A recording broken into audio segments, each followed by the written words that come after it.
பீலாமா நம்மளுடைய தென் மாவட்டத்தில் இப்படி ஒரு இழப்பு வந்திருக்கவே கூடாது.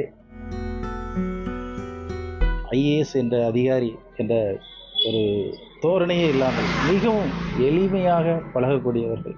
யார் எந்த உதவி கேட்டாலும் அவர்களால் முடிந்த உதவி செய்வார்கள். இந்த நேரத்திலே அவர்கள் இழப்பு செய்தி எங்களுக்கு, எங்கள் பகுதி மக்களுக்கு பேரடியாக அமைந்தது. கொரோனா காலத்திலே டிவியில் தோன்றி சொல்வார்களே, எங்கள் ஊர் அக்கா வந்து பேசுகிறார்கள் என்று நாங்கள் பெருமையாக நினைத்துக்கிறோம். அப்படிப்பட்ட அக்காவை என்று நாங்கள் இழந்து நிற்கிறோம்.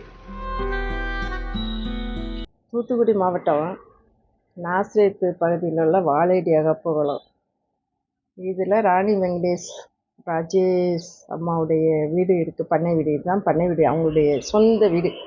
இதுதான் பண்ணை வீடு. இந்த வீட்டில் தான் அந்த அம்மா இருப்பாங்க, போவாங்க.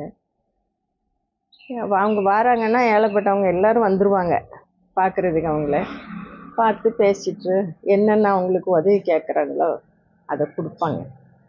மனுக்களும் கொடுப்பாங்க. ஒரு 2-3 தடவை காலேஜ் பிள்ளைங்கள் படிக்க முடியாமல் ரொம்ப கஷ்டப்பட்டுக்கிட்டு இருந்தாங்க. அந்த நேரத்தில் அந்த காலேஜ் பிள்ளைகளுடைய ஃபார்மை வாங்கி அவங்களே அந்த பணத்துக்கு உரிமை பாராட்டி சைன் பண்ணி கொடுத்தாங்க பேங்குக்கு. அந்த மாதிரி அந்த அம்மா செய்தாங்க, பீலாம்மா செய்தாங்க. அது மாதிரி ராணி வெங்கடேஷ் அம்மாவும் நல்லா செய்தாங்க. அந்த பீலாம்மா அவன் இருக்குல்ல முருங்கை மரம், அந்த முருங்கை மரத்தை பார்க்கறது பராமரிக்கிறதுக்கு தான் அதை தண்ணி ஊற்றி வளர்க்கணும். ஏன்னா அவங்களுடைய அப்பா வச்ச மரம் அதை தண்ணி ஊற்றி பார்த்துக்கிடணும் அப்படின்னு சொல்லி தான் சம்பளத்தை கொடுத்து வச்சுருக்குறாங்க. பார்த்துக்கிட்டேன். கட்சிக்காரங்க அம்மா வந்தாங்கன்னா கட்சிக்காரங்க எல்லோரும் வருவாங்க, பேசுவாங்க. எல்லோரும் மனுக்கள் இதெல்லாம் கொடுப்பாங்க. அதையும் அவங்க வாங்கி இது பண்ணி அப்புறம் அவங்களால இதை செய்வாங்க.